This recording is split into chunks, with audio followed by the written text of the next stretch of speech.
finale. Here we go. I'm your host, Johnny Munoz, and I am the Engagement and Stewardship Manager for the Catholic Education Foundation of Los Angeles. Here at CEF, we pride ourselves in having the outstanding privilege of providing tuition awards to thousands of families each year. And the only way we're able to do all of this is by partnering with the many generous souls throughout our communities who decide to step up in huge ways to support our students and their families. A quick reminder, please know that we are recording this episode and we will have it up along with all of our past episodes from all our seasons on our website at www.cefdn.org/coffee-with-CEF. And so with that said, I will go ahead and share my screen. I've got beautiful graphics for the season finale that Sandra, our coworker, worked on, and I'm happy to share those with you all. Today, as always, before we get underway, we will go over a few tips to help you prepare for today's session. If you haven't already, please take a few seconds to select your view of the session. In order to have a seamless viewing experience, we strongly suggest setting it to speaker view. We also respectfully start these sessions with all microphones muted. And then if you see that yours is not, please take a few moments and make sure you see the red line through your microphone icon at the bottom left corner of your screen. With that said, we do encourage you to interact with our guests throughout today's episode by entering any questions you may have for them into the chat feature below, and we'll try to address them throughout the show. Lastly, if you need to reach out to us at any point in this evening session, or if you have any questions for us, please type them into the chat as well, but this time direct them to Sandra Garcia. She'll be facilitating our guest engagement behind the scenes for tonight. And another thing I'd like to cover is that it's been really special for me and for everyone as well too, I'm hoping, but the fact that we added the prayer to these episodes and to these sessions, I love starting out any sort of communal gathering, at least acknowledging God's presence. And so we will continue that with the season finale. And also we just feel honored and blessed to have this platform. And so what better way to thank God? So I invite you all to take a few seconds to yourself and thank God for all he's done and continues to do for us.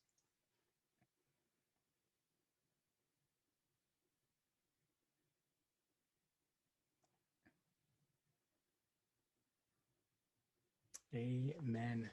Thank you, thank you, thank you. I will go ahead and share screen one more time, and then we'll just get after it with the cooking demonstration and the impact story tonight. Today's season 3 finale will feature Alma Backyard Farms, which was co-founded in 2013 by both Richard Garcia, who currently serves as executive director, and CEF alum Erika, who is currently the operations director. To give context for today's episode, I want to remind you all why we are so honored. Alma exists to reclaim lives of formerly incarcerated people, repurpose land into productive urban farms, and reimagine disenfranchised communities in Los Angeles as a hub for transformation through urban agriculture job trainings, youth education programs, and farm stand social enterprise. In 2016, St. Albert the Great Parish, Alma Backyard Farms, and Catholic Relief Services initiated a project to transform an unused softball field behind the parish rectory into a fully functioning half-acre urban farm. St. Albert the Great Parish community serves over 650 families, as well as a school community of over 250 children from grades K through 8.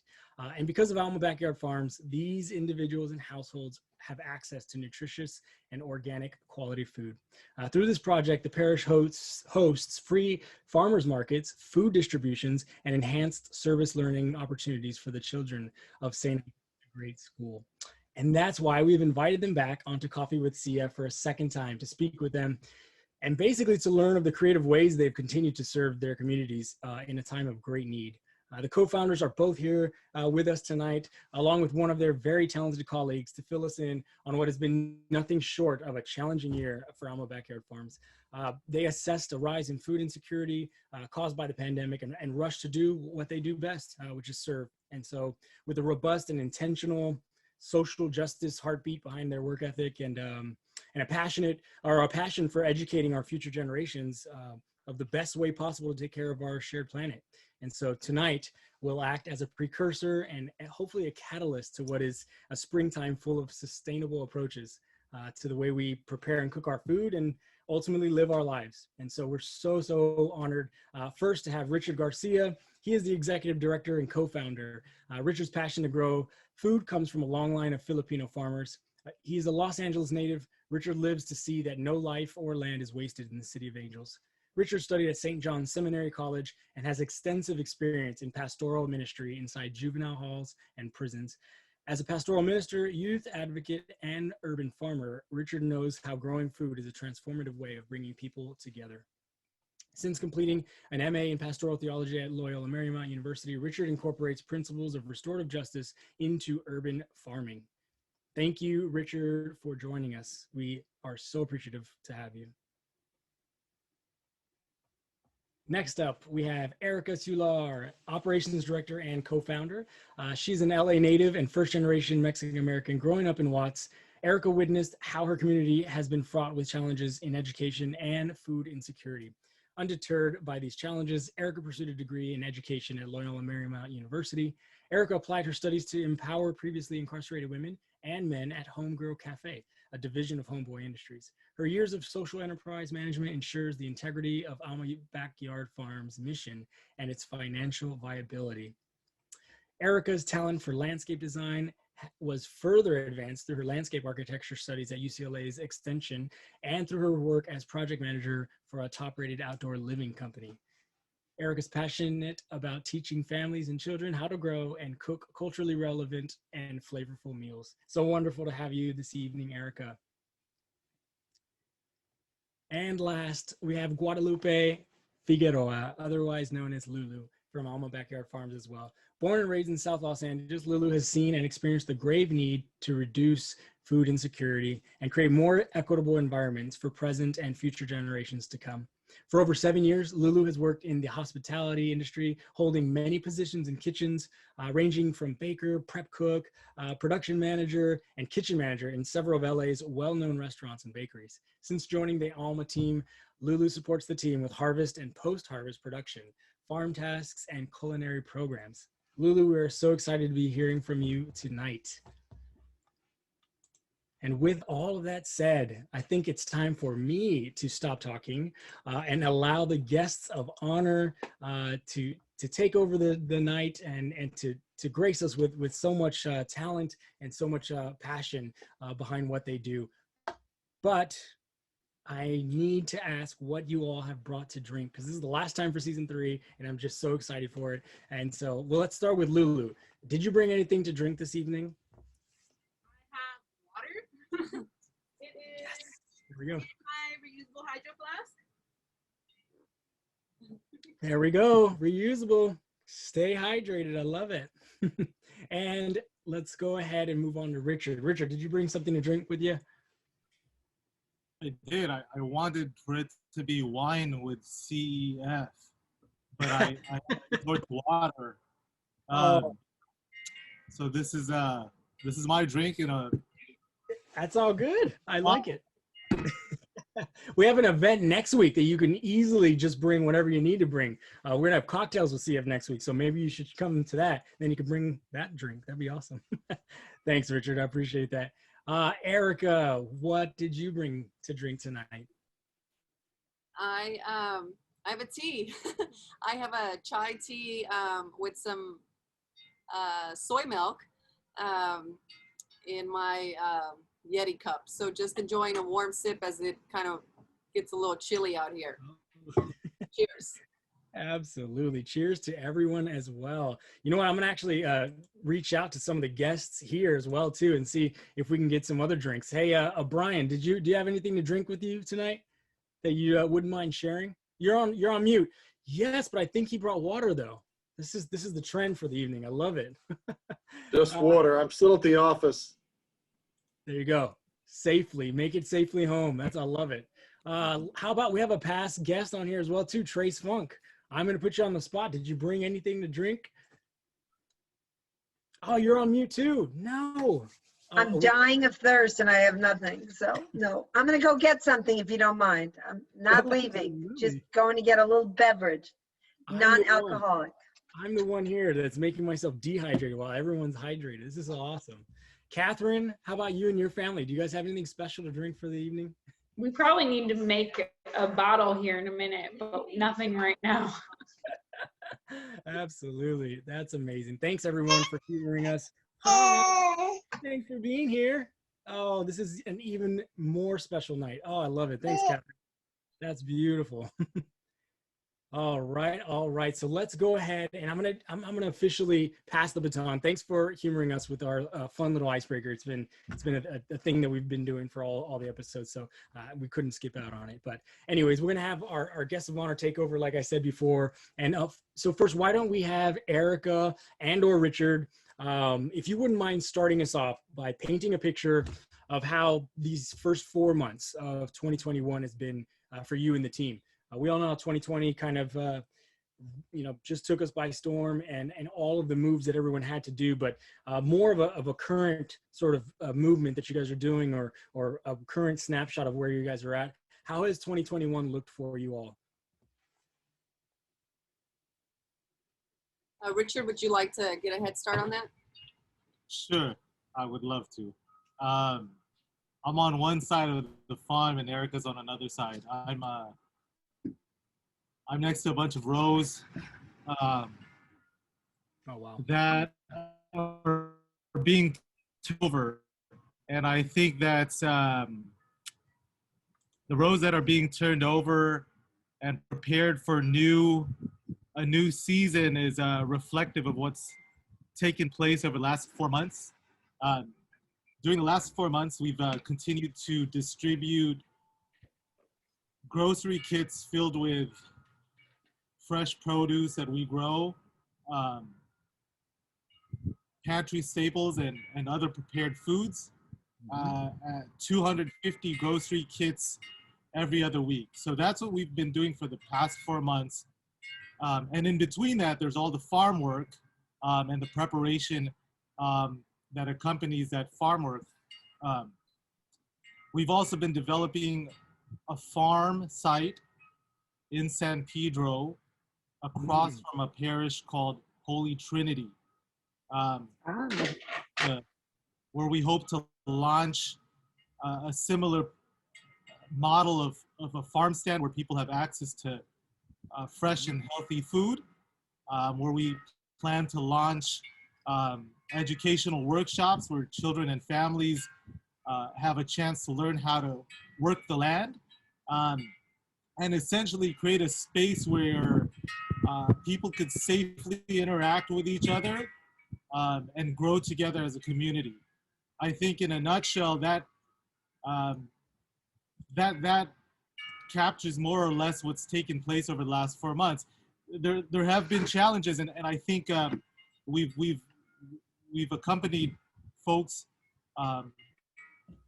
along their challenges, along their journeys. But I think essentially for us as an organization, you heard from Johnny that we're very Jesuit influenced. I don't know if that's a good thing, but I do know that for me, having graduated from Loyola High School, it's been a lifelong journey. So the last 4 months is reflective of our pursuit to deepen our relationship with God and to find God in all things. Even in the midst of what could be chaotic, what could be challenging, I think for us at Alma Backyard Farms, our work of sharing food has been part of the revelation of our experience of God. And I'm speaking more on this and maybe indulging in the freedom to speak on this because this is an audience that we share faith with. So I think that for the last 4 months has been part of our experience. Erika, if you want to jump on in and share a little more. Yeah, I think what I'll add to what Richard is saying is that Johnny mentioned that I a CEF alum.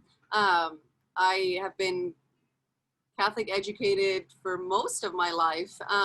Attended Loyola Marymount University as well. I think a lot of what has filled me with joy these past 4 months and last year has been being able to nourish lives during a time when there is so much fear and unknown, uncertainty, and being able to do it through food, a way that we can, everybody enjoys a good meal, everybody enjoys a warm meal, and for us to be able to provide wholesome, fresh fruits and vegetables that people can use as a vehicle to come together. So Richard mentioned the grocery kits that we've been distributing. And we got to hear a lot of stories from families who said that the grocery kit became an opportunity for them to unpack the kit together with their children. And so the unpacking of this grocery bag became an activity for many children and parents to connect during a time that was so difficult, and for us to provide foods that could allow for that to take place, and recipes has been a really exciting thing about this past year. It's something that we were doing sort of in a different way pre-pandemic. Pre-pandemic, our time and energy was focused into three main programs. Johnny shed light on these. We have a job training program for folks who are coming out of incarceration. We have a youth program. Both take place here at the farm. And then we have a farm stand, which allows for us to create access to affordable fruits and vegetables and good food. And so pre-pandemic, we had a lot of cooking demonstrations, a lot of workshops, a lot of nutrition and gardening lessons for people of all ages. And so the pandemic then allowed for us to put it all in a bag and allow people to take it home in a different way. The cooking demo that Lulu will guide us through in a bit, we intentionally chose kale because kale, people tend to be afraid of, like Jeannie mentioned earlier. You know, she's not a fan of kale.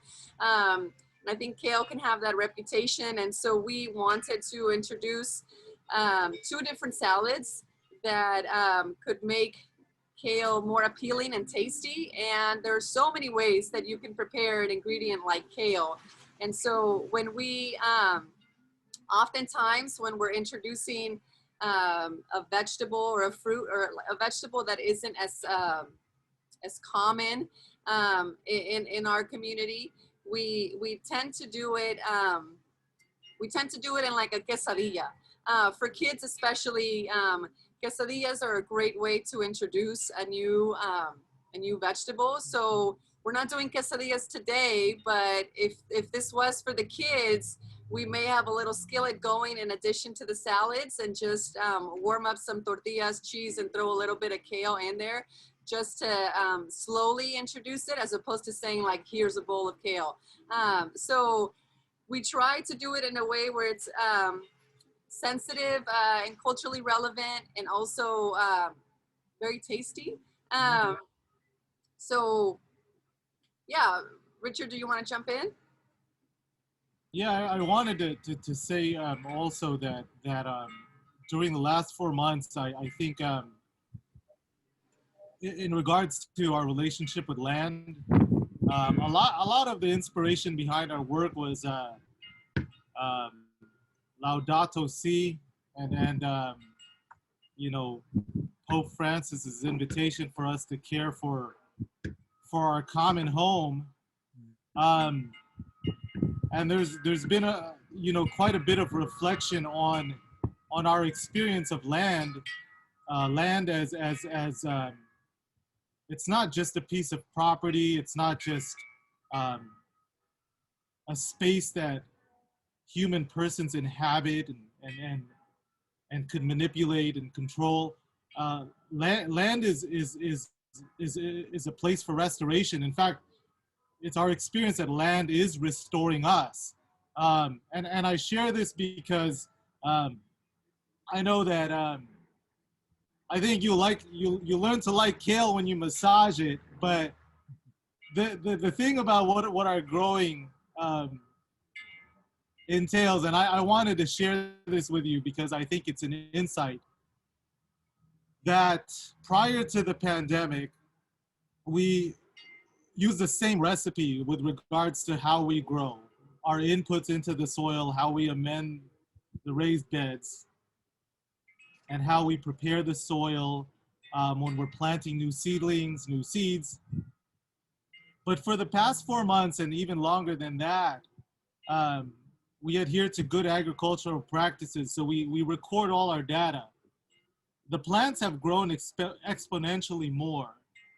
And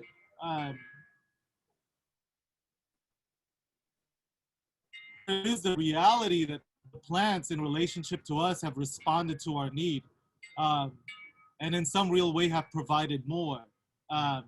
You know, we could call that grace. We could attribute that to as God's gift. And I do think that in relationship to plant life, there is a response that plants have in relationship to us to nurture us and nourish us.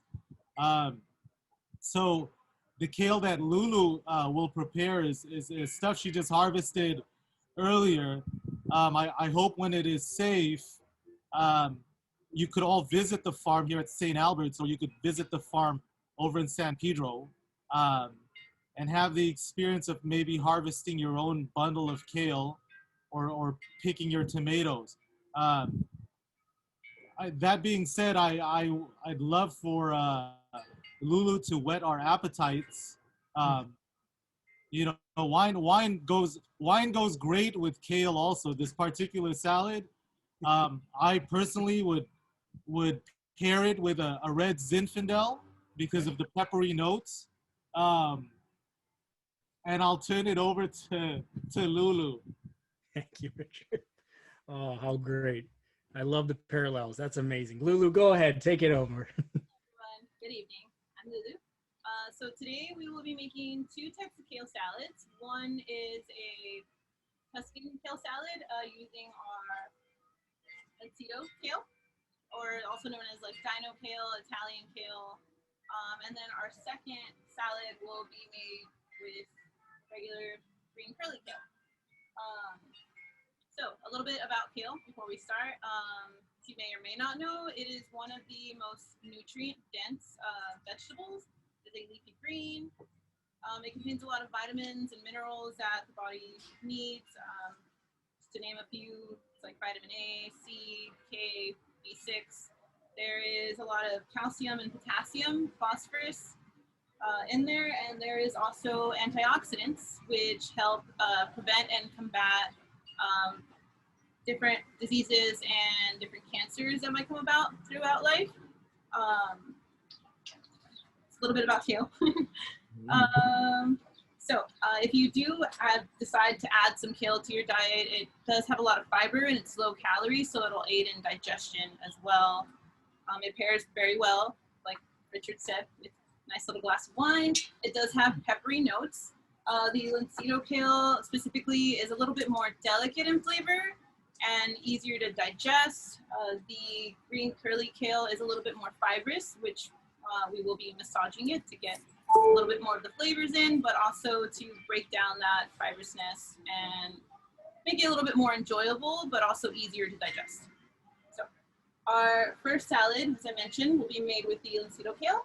And then prepping this is fairly easy.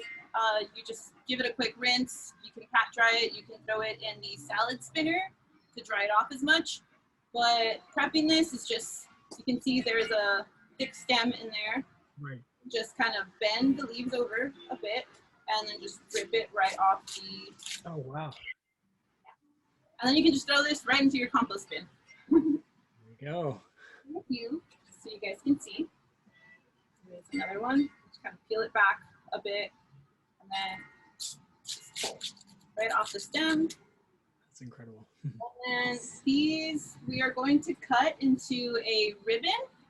So what you can do is tear it in half, fold it up, and then I wonder how we're gonna get this visual of slicing. Can you guys see what I'm We can like? see it. Yeah, no, you guys have a perfect angle. For me, I love it. It's good. Yes. Great. Okay, so you're just gonna kind of cut at a diagonal. Mm-hmm. So that you end up with what we call ribbons, which will be these like little ribbony Got it. Yes, a little bit longer in shape and form, huh?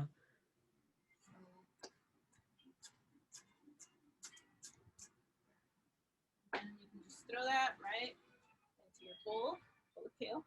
Yum. So that is how we're prepping that.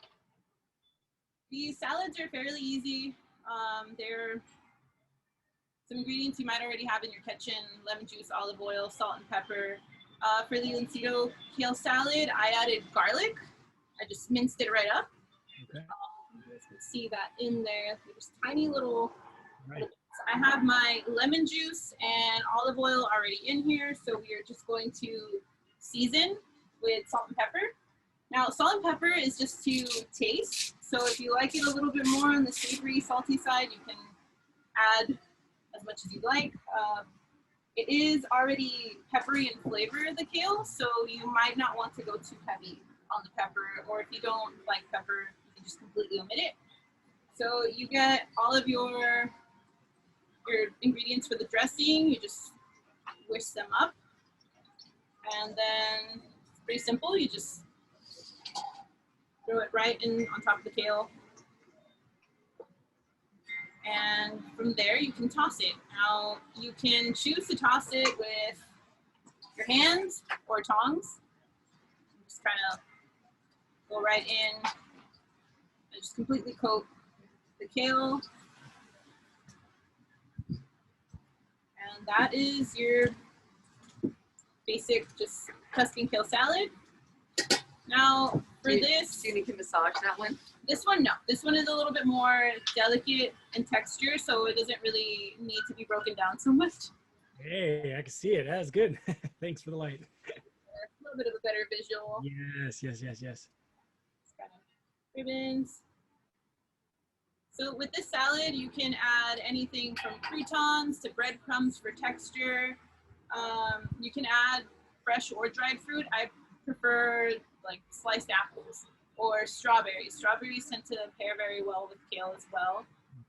But yeah, if you want texture, just add something a little bit more crunchy. And that would be it for this salad today. No, it's Hey, very- Lulu.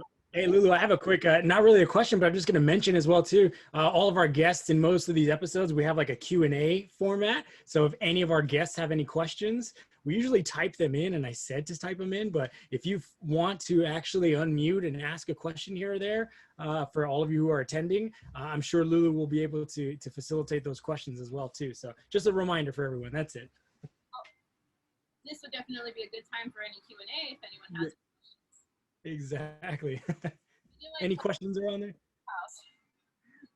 Oh yeah, we're getting comments. Actually, that's even better. So it's a pleasure to be with all of you. Everybody's excited. Just the fact that you're doing this cooking demonstration for us. And then someone else said, "When is she coming to my house to cook? Because I'm hungry." So this is definitely the best hour to prepare this type of things. Hunger is one of the best ingredients too. So that was our Tuscan kale salad. Are you guys ready to move on to our curly kale salad? Please, thank you. Alright. Our curly kale salad. So I also gave it a rinse and I patted it dry. It is the same concept for prepping. This one's a little bit easier. You can see how like where the leaves just start and you just pull again. And for this one, you don't even need a knife. So it's like a good salad to also teach children how to make or make along with you. Very This small. one, you just tear it. Just tear it to whatever size you want the kale to be at. So if you want it a little bit smaller, to just kind of be a little bit more of a easily and quicker meal, tear it smaller or bigger. And this is going to be the fun part. Richard mentioned massaging the kale. So the base for the dressing of this one is the same as the Encino kale, where we have lemon juice and olive oil, and you add your salt and pepper to taste, and then you just whisk it together. Salt and pepper. Just whisk together. So you want to have this prepared beforehand, or you can just prepare it on the spot.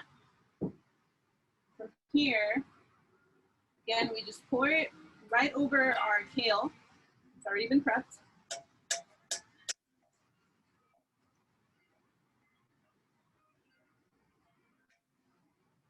And this is where the massaging begins. We just go in there, and at the same time, you're coating the kale. It's kind of, when you massage, you want to add a little bit of pressure. Now, the reason we massage kale is, one, to get the flavors of your dressing in there, to coat your kale as well, but it just breaks down that fibrousness a little bit more, since curly kale is one of the more fibrous and tougher kales. Just make it a lot easier to eat and digest afterwards. Now you can do this for as long as you like. If you want it to be a lot softer, you just keep going for like 2 to 3 minutes. And so I got a quick question. How many strips or pieces of kale were you, or did you have to do to make that amount that you have in your hands? This was about a bunch. So a bunch of Okay. berries here, we measure it like when you have a bunch from thumb to index. So it'll be a bunch, like the stem Okay. about this thick. Sure. Okay. And And this, then the second question was lemons. How many lemons did you have to make for that dressing to be able to coat all of that bunch? for this, it was about a 1/4 cup. So that can be anywhere from a lemon to a lemon and a half. Oh, great. Okay, that's good. Because sometimes, you know, I think a lot of people tend to possibly, you know, put their bets on the salad dressing to make it all taste good. So it's nice to at least, you know, let the flavors kind of do the job and do the work, which is good. Lulu, if you're putting this in a quesadilla, then do you have to massage it before you put it in the quesadilla, or does the cooking do that part of it for you? The cooking will definitely draw a bit of the moisture out. So it might make your quesadilla just a tad bit wet depending on how much you add to it. You can definitely massage it ahead of time. It will get some of that moisture out, or you can just give it a quick saute to get some of that moisture out and soften it up, and then add it to your quesadilla. Okay. Thank you. Wonderful question. I have a toddler in my home as well too, and so it's all veggies and fruits right now because she's got a few allergens.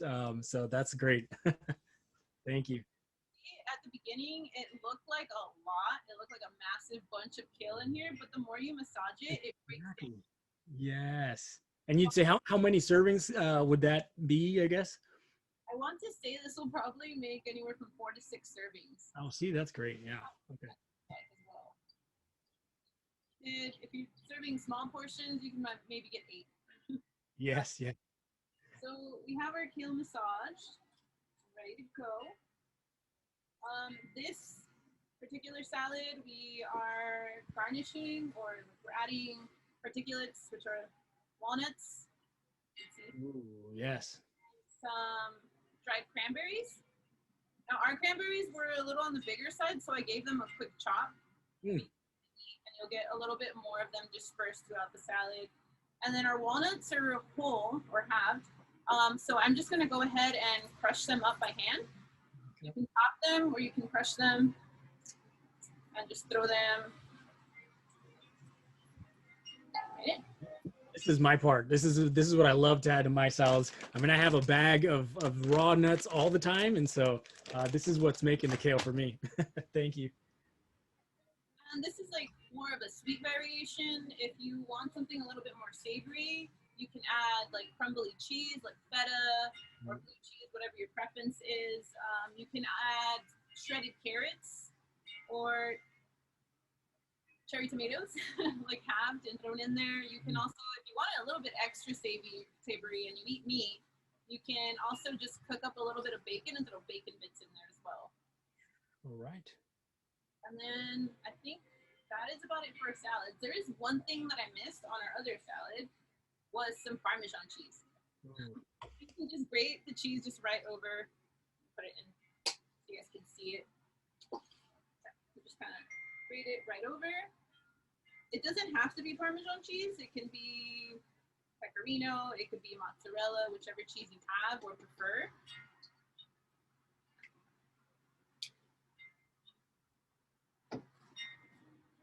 those are our 2 salads. Wonderful, Lulu. Thank you so much. Great job on that. I'm going to take these recipes and make sure I incorporate them this week. Lulu, thank you so much for being here with us. What an exciting way to share. Thank you so much. I did want to share just a little bit more information. Go ahead. Yes. As Erika mentioned, when we are introducing these foods to younger children, we typically make them in something easy like a quesadilla. That was actually going to be one of my recommendations. But you can also put them in things like quiche. You can kind of throw some vegetables in there. Or you can do like empanadas, where you have a different fillings. It could be meat fillings, other vegetables cooked in combined with the kale. You can also do things like stuffed peppers, or as we in Mexican culture, we make chiles rellenos that are usually stuffed with cheese or meat. But for vegetarians, you can just throw a bunch of greens in there, spice them up, add something else to kind of just give them a little bit more life, not so they don't taste just completely green. But yeah, those are just a few other ideas. You can make savory pastry fillings, and you can always saute them and pair them with like your protein or other dishes that you may be eating. Right. Oh, that's good. I love this insight as well too. Different various ways to incorporate the greens. So thank you so much. Any questions from from those who are attending this? I keep wanting to say audience, but anyone else that's out there watching this live? Any questions? What do we need to know about visiting Alma Backyard Farms? Yes. I'll jump in for that one. Yeah, so we are actually getting ready to open or reopen our farm sites by late summertime. So our hope is end of July. We will be open to the public in Compton and in San Pedro. And it'll be Saturdays and Sundays. We're probably going to tease out, you know, a different schedule to start, but we'll have a farm stand. And for us, maybe Richard, you can share more about our farm stand model, because it's not just like a produce stand on the side of the road. It's a lot more. And so maybe Richard can jump in before more questions go to just share a couple little bits about the farm stand. Sure. You know, recently we were reflecting on the past year, and like Erika said, we're not a farm stand. We're just a you know, a small structure at the curbside where people could drive up and pick up, you know, vegetables of their choice. Yes, that will happen, and yes, that can happen when they walk into the space of the farm. But I think there's a deeper philosophical meaning behind farm stand, and I you know, for Alma Backyard Farms, the farm stand is a stand against food insecurity. It's standing with others, those particularly vulnerable, persons who are incarcerated are re-entering. It's a stand with youth to help them along the way to a better future. So essentially that's our version of a farm stand. And we'll do that in practical ways by having live cooking demonstrations like the one we had just a few seconds ago with Lulu. And I think, you know, our experience of having to, for people to do things outside, for us to have the experience of church outside, I think gives testament to the reality that the experience of church and community extends way beyond, way beyond the walls of a church building. And I want to put this plug in because of our experience of having created and sustained community over time. It's no surprise for me that Jesus would select a meal that would call things to memory, where we could anchor ourselves in the reality of you know, having the truth of being unconditionally loved. You know, I'm putting that plug in there because the farm space, when you all visit, and when Lulu can cook for you, and when Johnny can prepare cocktails for all of us to try. When that day happens, I think it's a matter of us breaking bread together and sharing our stories about all of the good that God's done. And so that essentially is the core of what our farm stand is. It's an opportunity for us to stand with each other and share stories. And I'll turn it back to the chef and Erika. Or if anyone had any other questions. You know what? I'm looking around right now. Nothing yet. I think I'm just seeing smiles. Yeah, across the board. Go ahead. Johnny, I have a question. Erika or whoever would like to answer it. I know you're adjacent to St. Albert the Great, and I know pre-pandemic you had classes out on the farm where the students actually learned how to cultivate, they learned how to prepare, they learned how to harvest. Are you planning to resume that once the schools are, fully open back with in-person learning? And will you be doing the same thing down in San Pedro? Absolutely. Thank you, Allison, for asking that. Yes. So during the pandemic, we were able to do a few virtual lessons for kids and families at St. Albert's. The students have been on campus now for, I think they're in their second week. So we're giving the teachers some time to just get used to the new setup. But we do plan to restart programming for children when we reopen the farm stand. So we'll start to tease out on the weekends for children from the communities, all ages, classes. And then for sure by fall, we will have weekly farm classes in place in Compton and in San Pedro. Well, I think it is so wonderful if you can teach children from an early age to love and appreciate fruits and vegetables and, healthy eating. That is an amazing effort on your part and an amazing accomplishment. So thank you for what you're doing very much. Thank you, Allison. Thanks, Allison. That's wonderful. Yeah, and that was the next topic of discussion for me, was just seeing how does that look like for St. Albert the Great and student programming, because I think we had talked before.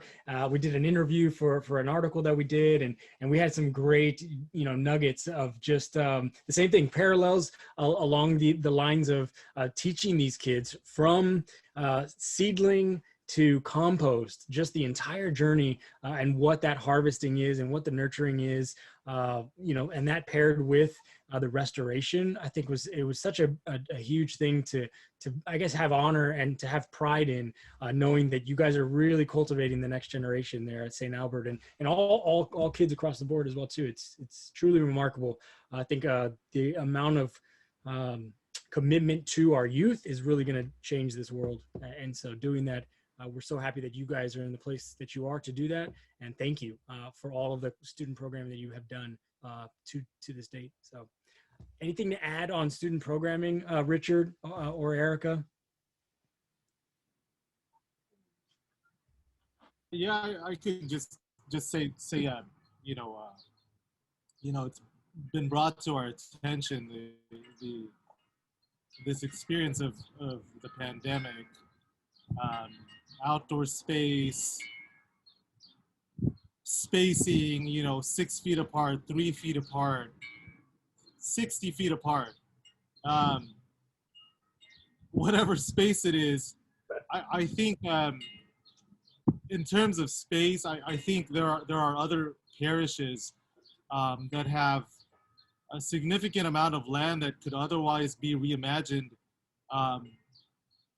as a village of some sort, where the church space and the school space could restore kind of an identity in the neighborhoods as central, as a central place. And I think in some real way, I think here in Compton, in the community of Compton, you know, the farm as an extension of the experience of community has been something that has made made really this area of church and school a place that people pass through again. So I think that's key to us rebuilding post-pandemic, and we do look forward to providing classes out here, you know, in the fall of next year. Hopefully, if things are all back to some normal scheduling. Absolutely. Yes. Thanks, Richard. And you know what I'm gonna do? Maybe Erika or Richard or Lulu as well too. I'm gonna do a little impromptu little photo gallery just to show our audience. I'm just gonna say it now, and anyone who's watching, if you guys can give a little bit of commentary of what photos we're looking at, I think that'd be nice to spend a few minutes just so we can get an interactive tour of kind of what you guys do as well. Erika, this sign here, can you tell us a little bit about it? Yeah, so this is on one of our, it's actually on the garage, on the back wall of the garage of the church here, of the rectory. So we're actually in the backyard of the rectory here at St. Albert's. But it was painted or spray painted by one of the taggers in the neighborhood who discovered a passion for art and tagging and really developed his skills. So we were able to hire him to put Alma on one of these walls. So in front of the Alma sign is a pollinator garden. So you kind of get a sense of the lush space there. All of the plants there are pollinator plants, which means they help attract pollinators and all the good bugs. So just think hummingbirds, butterflies, ladybugs, and all bugs that are good pollinators. This is their home and their habitat. Oh, how beautiful. I love this. And now this is sort of a jukebox. So they're just going to come up. And so if you could just a few sentences would be great. Thank you. Yeah, so this here is, that was the 3rd grade class pre-pandemic. That's Ashlyn looking at the camera, giving us a beautiful smile. She's actually in the children's choir also. But they're walking through the space. They were likely here during a lesson, and they were using one of the ingredients in the farm, and so they were likely going to check on it or harvest it as part of their lesson. And just in front of them is kale and collards, and behind them, the purple, are these red mustard, so a lot of greens. So that was likely kind of in the cooler season of the year. Wow, that's so nice to see them just immersed in the raised beds. It's a very nice photo. And then this, oh, more food. Yeah, so this is during one of the cooking lessons going on. The kids looks like they're chopping some cherry tomatoes. And so a lot of our culinary classes and nutrition classes are actually focused on getting kids to work with fresh fruits and vegetables and actually learn how to make healthy snacks and meals. It's unfortunate that in our communities there is an overabundance of processed foods, and so we like to expose children at a young age to making fresh fruits and vegetables and snacks that are tasty. But so they learn knife skills, and here they're using plastic knives, and they all have their little station and their mise en place, and they're ready to make a little meal. So I can see at the bottom of the photo, there's also an onion, and you guys would be surprised that like 95% of kids want to chop onions and garlic, and it's a really, really fun thing. So that's what's happening there. Oh, how beautiful. Yes, and it looked like you guys were making some pizzas at that time. That's amazing. Yes. So we're making a little pizza flatbread, and the skillet there, and it all comes together at the end of the class. They get to actually enjoy it. Oh, you see, and then they get to eat it. See, that's great. And then here, what we're looking at is the opposite end of kind of the farm. Yeah, so this is just the opposite end of the last Alma sign. This is more of our entrance coming in from Redondo Beach Boulevard. And you can see the white pumpkins at the base of the Alma sign. So this was probably late fall. And you can see that in this photo, the majority of crop is growing in ground. So it's growing in the ground directly in rows, whereas the photo with the kids earlier was raised beds, wooden planters. So we have a mix of both because some crops grow better in one medium than the other. Very true. Okay, this is great. And I think this may be the last one. This looks just fun in itself. Do you know what's happening here? Oh yeah, this is a nice little yoga stretch. So in addition to gardening, nutrition, composting, we always make sure to facilitate meditation and yoga and stretching and play to remind kids that movement is healthy and it's a good thing. So this is on our deck underneath the avocado tree, and the kids are doing a little morning yoga. Wow, this is true. This reminds me of just like a small little oasis for these students, and obviously for your whole team as well. So you guys have really, you know, designed this well, and just the materials that I can see here. I mean, it just looks like a little bit of a paradise. Yeah. How wonderful. Johnny, sorry to interrupt. Jeannie is asking how much growing space we have. So here in Compton at St. Albert's, we have a little over 3/4 of an acre. And so it's a pretty productive piece of land. We really employ a square foot growing method. So every square foot is utilized to grow community and grow food. And in San Pedro, we have a 1/4 acre. How wonderful.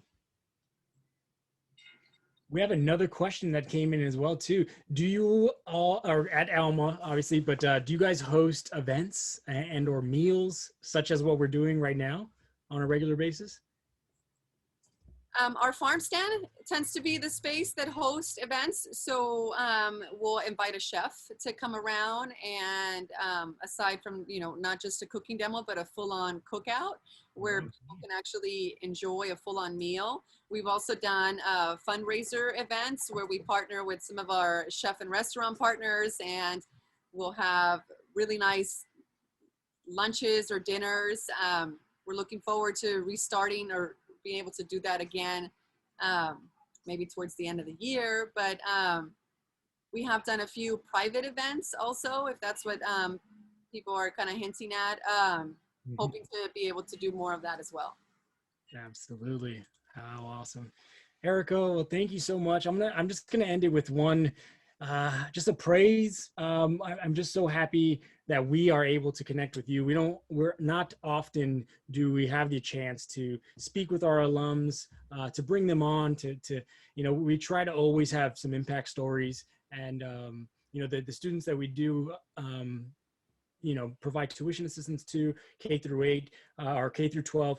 It's a full-on experience that we're very, very committed to, but to see the growth and to see the excellence that is achieved after, you know, high school is just remarkable. And I just want to say thank you for still having a heart for Catholic schools, having a heart for us, and for giving your time to be here. And so if there's anything that you want to leave us all with, some parting message for sustainable living, I'll give you this time now just to impart your knowledge and some words that you want to leave us with. Thank you, Johnny, and thank you for having me and for having us really be a part of this to continue to share our story and the work of Alma. I think what comes to mind is that the word alma in Spanish means soul. And so for us and the work that we do, it's not just to satisfy the hunger of the stomach, it's to satisfy that deeper hunger, the hunger of the soul, the longing for community and acceptance and a space that you can be yourself. And so I'll leave everyone with that thought that that the work we're doing satisfies that deeper hunger, and that work requires that we all do our part and really strive to be our better selves. And so that's something that here at Alma, we're constantly sharing with our team and with the community. And so I'll put that here. Thank you, Erika. How special. Richard, Lulu, Erika, we just want to give you one last huge nod of thanks for what you do for your communities, definitely, but for being with us tonight. This was very, very special. I was excited. I felt like I was able to attend something that was hosted by someone else. And so it was very, very nice and special to have you here. So thank you, Richard. Thank you, Lulu. And thank you, Erika. We're so, so happy that you guys are still there. You're still working hard. So thank you. A huge thank you as well that we want to end this episode with. It's all the Catholic schools across the entire Archdiocese.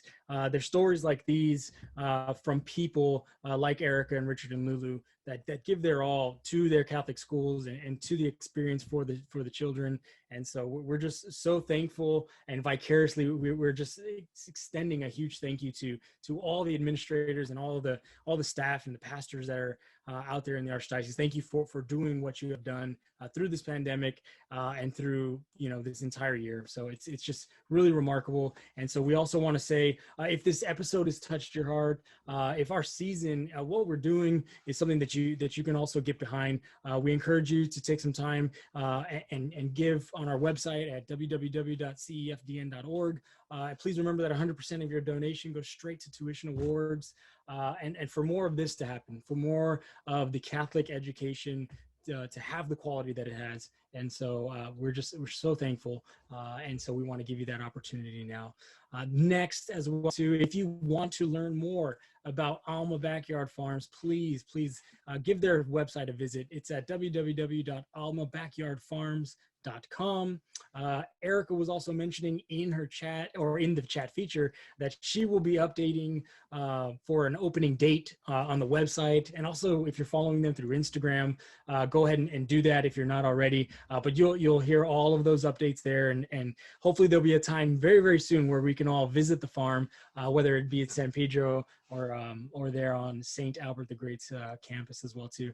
So please, if you have any questions, reach out to Erika or Richard and their team, and I'm sure they'll be able to give you any of that information as well too. And to close out this evening, we have a huge announcement, like I mentioned earlier, is that as an encore to what we've been doing with Coffee with CF, we've transitioned to this sort of evening model, and we're going to be having something called Cocktails with CEF. It'll be on Tuesday of next week, May 4th, right before Cinco de Mayo.